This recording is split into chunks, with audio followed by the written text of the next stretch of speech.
Welcome to Central News. I'm Hilary Entwistle. In today's news, the Tauranga Chamber of Commerce has proposed a new compelling vision statement be adopted by the council to help move the city forward.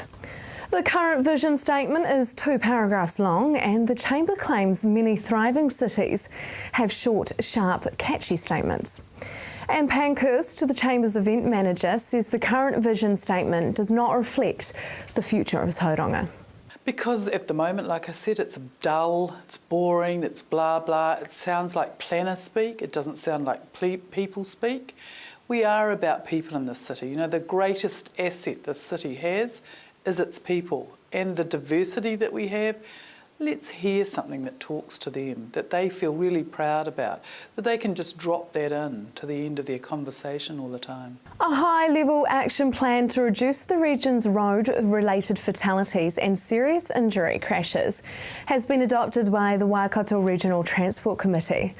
Waikato Regional Council has spent the past 12 months consulting with the New Zealand Transport Agency and key stakeholders, including local councils, on the 2013 to 2016 road safety strategy. Regional Council Travel Behaviour Change Coordinator Joe Carling says the Waikato was leading the way nationally in its coordinated and strategic approach to road safety initiatives. The new plan is looking at a systems approach to road safety. We're looking at addressing the roads, the roadsides, we're looking at speeds, helping road users to be safer on the roads, and actually looking at the vehicles themselves. So it's a whole system approach involving many, many stakeholders.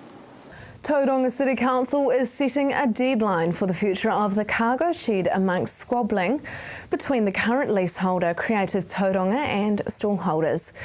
Both stallholders and Creative Tauranga have been asked to present their submissions on the future of the shed at Council's Projects and Monitoring Committee meeting on Monday, June the 10th.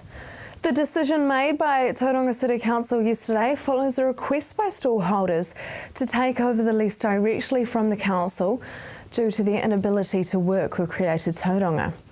Each party has been requested to present a full outline on the shed, including their vision, potential customers, types of experiences the public will have, opening hours, assistance required, and promotion of the venue.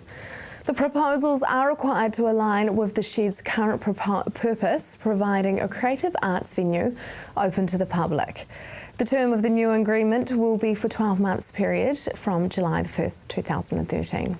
Now for our region's weather for the weekend, Hamilton, your Saturday will have cloudy periods with a chance of a shower and a westerly. Your expected high is 17 and an overnight low of 5.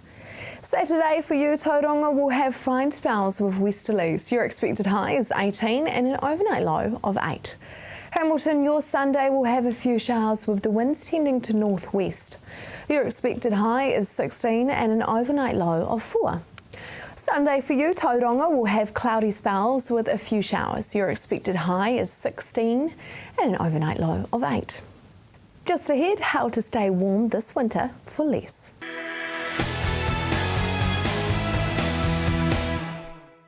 Welcome to Central News on TV Central. Tomorrow is the official first day of winter. Some are predicting a long, cold winter. And with power prices set to rise, I found out some ways to efficiently warm your house this winter.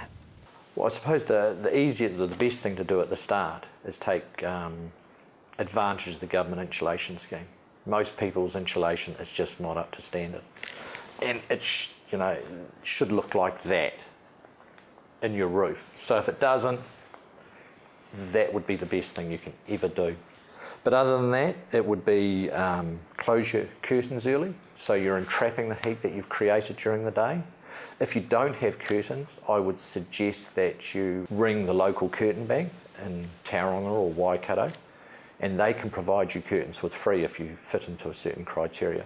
So the curtains that have been supplied free by homeowners, and other people have done them up again. Power prices are set to rise and have risen. What are some generic tips on saving power? I think since we're rolling into winter, our biggest one is around heating. Heating kills people's power bills. They get a power bill and they have a fit. and shut everything down in the house and then freeze. So the biggest thing is people have bought econo heaters or oil heaters. An econo heater is not as econo as it sounds. It will cost somebody $80 a month to run. But that's not to say they should turn them off. They need to just learn how to control heating. They need to have it on a timer, work out what parts of the days they need that heating. If it's a child's room, 2 hours before they wake up or just before they go to bed, those sort of times. Don't leave it on all the time. Another area would be lighting. The average lighting bill in a house is $25 a month. So if everybody changed to econo lights, and an econo light is, well, you can't see this light, but this light up here is an econo light. It's good light. But that would reduce your $25 a month to $5 a month. So it's a huge saving for a reasonably small investment. Turn off switches. That's a big one. We all know it. You know, everyone knows half these things that I'm saying, but we don't do it anymore. I mean, we do it with our washing machine. You go into houses, oh yeah, I always turn my washing machine off, but what about the TV? Those little things can add up to another $8 a month because we are running a lot of accessories in our house. You know, the average house has got 3 or 4 computers, 3 or 4 TVs with a DVD attached and all that. So if you turn it all off at the wall, when you're finished, you'll get a great advantage. Another one, switch off the fridge. The second fridge, sorry, not the first fridge. Lots of people have a spare fridge in their garage and it's only got a few bottles of beer, a wine or some cat food. If you haven't got visitors, switch it off because that's potentially $20 a month. And even worse, if you've got an old freezer in the garage that's got fish bait in it, they are shocking. And it could be just in actually having your normal food in it. The old freezers are chugging through $30 a month. And where people have done everything else in their house, they forget about those old appliances. Better to trade it in, get a new one. Showers. Showers are a big one as well. You could change your shower to a low flow shower head like this. See, it's nice looking shower head, and you'll get a great shower. Most people think low flow means crap shower. Low flow doesn't mean a crap shower. Low flow means that you get a great shower and you use 6 to 8 litres a minute of water, whereas a traditional shower is 12 to 18 litres a minute. That means the average power bill for hot water is something like $70 to $100. By going to a low shower head, you've dropped that down to $30 to $50. So those little things, all those are just little things we can do without actually giving up any comfort in our life and in fact improving our comfort. What kind of heaters are more efficient? Well, Hilary, if you read the Consumer Magazine will tell us that heat pumps are the most efficient heating at the moment because for every dollar you put in, you get $4 out. But there's some other great products out there, pellet fires, wood burners, they're all efficient in their own right. If we were to talk about the small heaters, where we're having to move heating into bedrooms or you're in a rental property and they haven't provided heating, they're all as efficient as each other because every watt you put in is only a watt worth of heat out. So it goes back to what I was saying earlier on, put things on a timer. You know, if you're in the room, don't think that the thermostat's going to work. You know, if you quickly want to heat a bedroom because you're getting up in the morning, put a fan heater on because it's quick, it's powerful, and it's only going to cost you a few cents. But other than that, I think in lounges, etc., you know, an oil heater, but on a timer. 75 cents an hour to run an oil heater. What is a building envelope? The building envelope is, it's what encompasses where we're sitting. We've got our floor, we've got our windows and walls, and we've got our ceiling. That's all part of the building envelope. And there's lots of little bits that make up the whole. So what are some ways that we can save money when it comes to hot water use? Well, we covered a little bit earlier on, it was the shower. The other thing we can do is wrap our hot water cylinders or wrap the piping. That will reduce the power consumption. Change our taps, put little restrictors on our taps because when you turn a tap on, it just goes floods out. And we don't want to spend half an hour tapping it to get it right. We've used just as much water. Just put a little restrictor on, 20 cents. What is Sustainability Options? Sustainability Options is an altruistic business set up about 8 months ago. We were set up to give honest, ethical, trustworthy advice and solutions to householders. To find out how to make your house warmer for cheaper, visit sustainabilityoptions.org.nz. Coming up, the Yes Factor.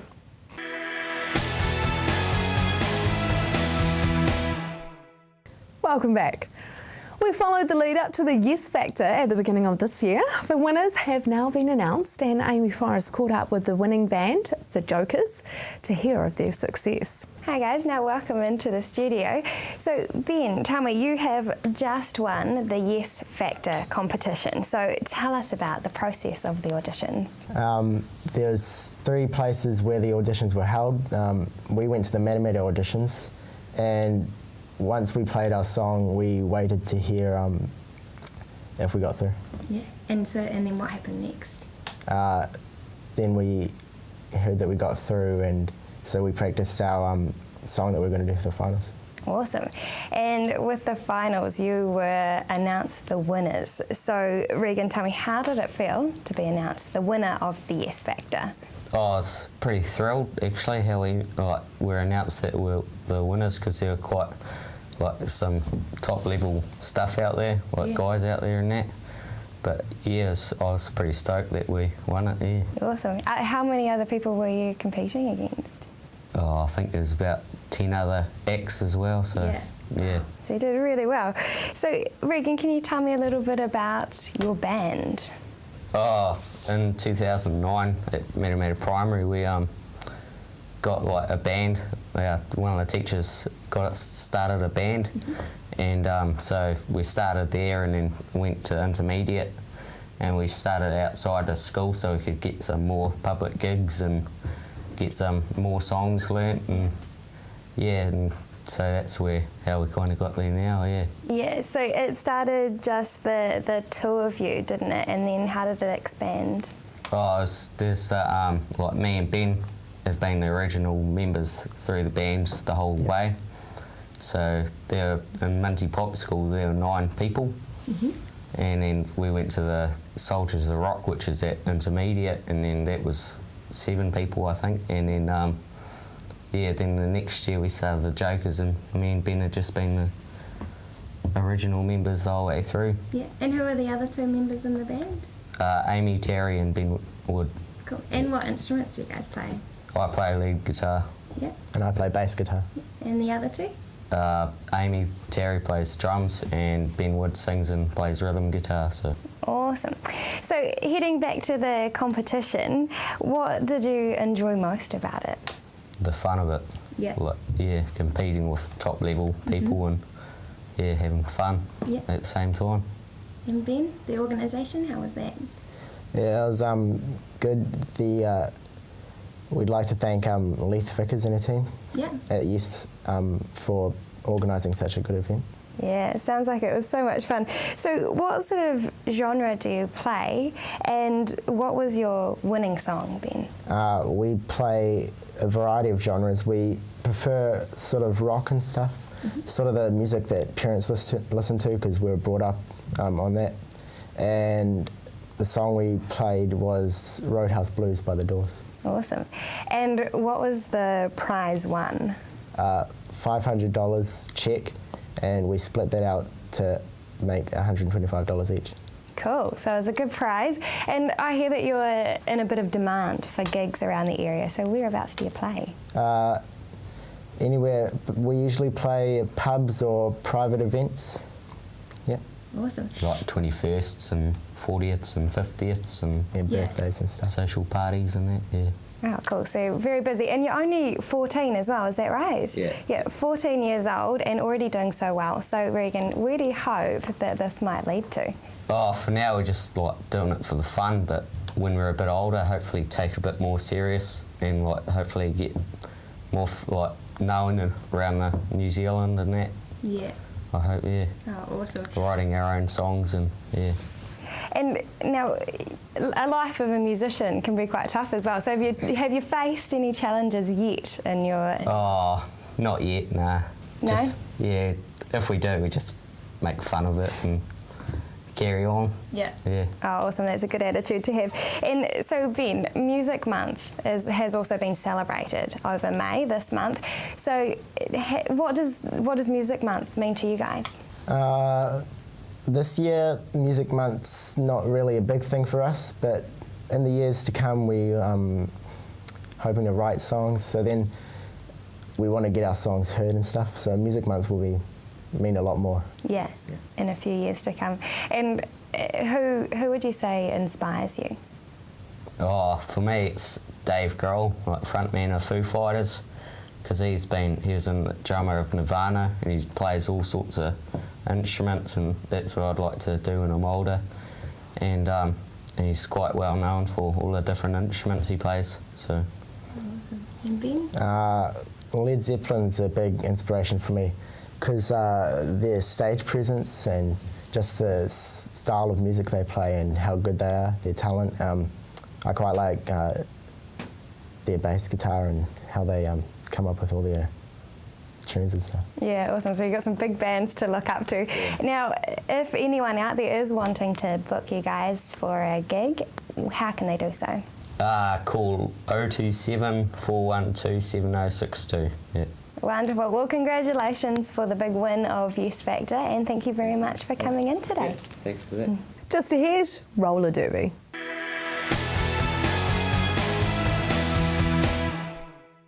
If you have just joined us, welcome to Central News. Roller derby, what is it? What are the rules? Why has there been a rise in the popularity recently? Well, I went to meet a local team to find out. Mount Militia had some success last year at the National Champs. Tell us about that. Okay, so it was the first New Zealand tournament with all leagues over New Zealand. We had 13 leagues compete. Mount Militia came 8th out of those 13 leagues. This year there's 16 leagues that are going to be playing. We're very excited. Labour weekend this year, and most of the leagues in New Zealand will be playing. What is roller derby?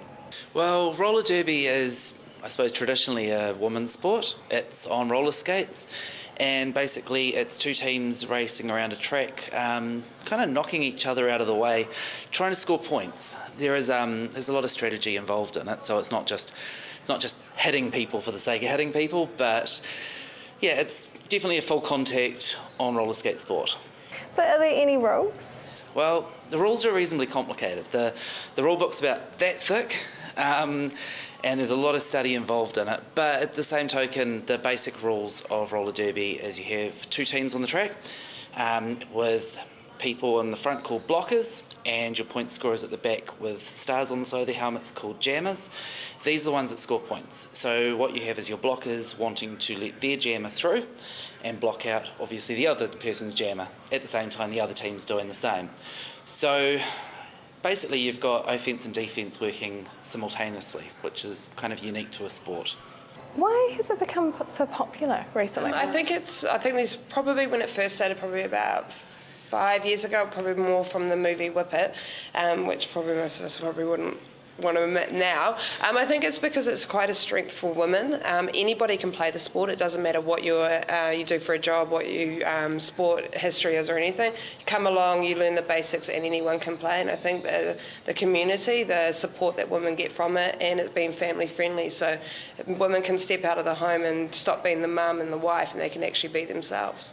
Are there lots of injuries involved? It depends. I mean, there is injuries within every league. I wouldn't want to say there's a lot of injuries involved. With any sport, there are injuries, and we are on 8 wheels, so yes, there are injuries that happen.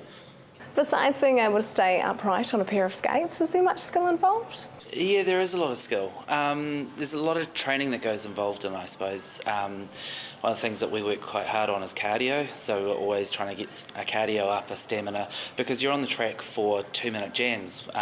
You're working your backside off for quite a while, and then you don't get much of a rest, so you've got to be fit for the sport. Is there a lot of muscle strength in it? Yeah, quite a bit. A lot of core strength. You're always engaging your core whenever you're engaging someone, so yeah, a lot of core work. Now, you all have some pretty cool names. Tell us about that. Yeah, I mean, all the names come from different walks in life. Some people put a lot of thought into them, some people don't. My name is Sucker Punch. It's because I'm little and I'm annoying on the track, so I come up behind and not literally sucker punch. Zephyrs is obviously after the car. We've got Freckles. We have Bruticus off the Transformers. We've got Hal Vector from the font. I mean, it's a bit of everything, really. So what has been part of this roller derby team given to you? For me, and this is my personal thought on it, I think roller derby kind of brings all the black sheep together, and it kind of gives all those black sheep something to do, and that's pretty much what it gave for me. I've never really had any women friends before this, and now I've got hundreds and hundreds of them, but I actually feel like it's a family, not just a sport as well. What about you, Mark? What's it given to you? A good chance to keep fit, keep engaged, do something outside of my normal day job, which is always good, and a good chance to get with a good bunch of people. Tell us about your fun fundraising event. Okay, so we're doing a roller disco on the 16th of June at the Tauranga Sports Centre, aimed for kids. We're trying to get put back into the community as well. Winter coming up, people, you got your traditional sports. We're wanting to try something out. We introduce kids to roller skating. Fingers crossed, hopefully we might have some future derby players in there. But we're going to do a fun roller disco for kids. It's a $5 entry. Scooters are more than welcome, and we're also going to be supporting the Women Refuge for June for the awareness of Women Refuge as well. Now, roller derby is not just for women. No. It's taking off as a men's sport as well. So in New Zealand we've got 2 established men's league, one in Wellington and one in Auckland, and we're actually just setting one up here in Tauranga. So that's definitely in the pipeline. It's going to be called Mount Militia Men's Crew. In support of our women's crew, which is cool. We've actually got a game against Australia in August, so New Zealand men's versus Australia men's, and that's over in Sydney, which is cool, and I'll be off to that, so hopefully I'll be able to represent New Zealand. So how can we get involved if we want to learn more about Mount Militia Derby? Okay, so your best bet is to check us out on our webpage, which is www.mountmilitia.co.nz. All the information, we have what's called a fresh meat intake. Our next one's in August. All the dates are available on the webpage. Basically, that's where you can come along, see what's happening. We teach you everything. We teach you how to skate. We teach you the skill. You don't get put on the track and expect to play the sport straight away. And you have all the support there, from having group coaching to individual coaching too if it's needed. Check out the webpage, and that's where you'll find out all the details. Visit mountmilitia.co.nz to join or to find out about their next event. That is the news for today and this week. We really want you to be involved, so like us on Facebook. Let us know your views. If you have news including your own video and photos, go to our website and hit upload. Thanks for joining us. I'll be back next week with more guests from in and around the regions. I'm Hilary Entwistle. I hope you have a lovely evening and enjoy your long weekend.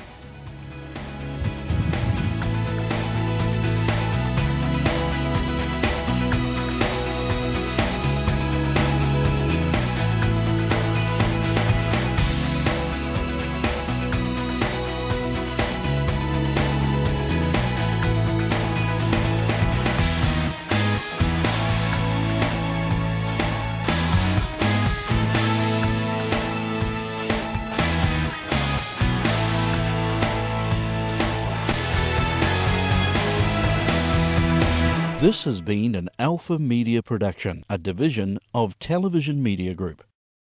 Supporting local content so you can see more of New Zealand on air.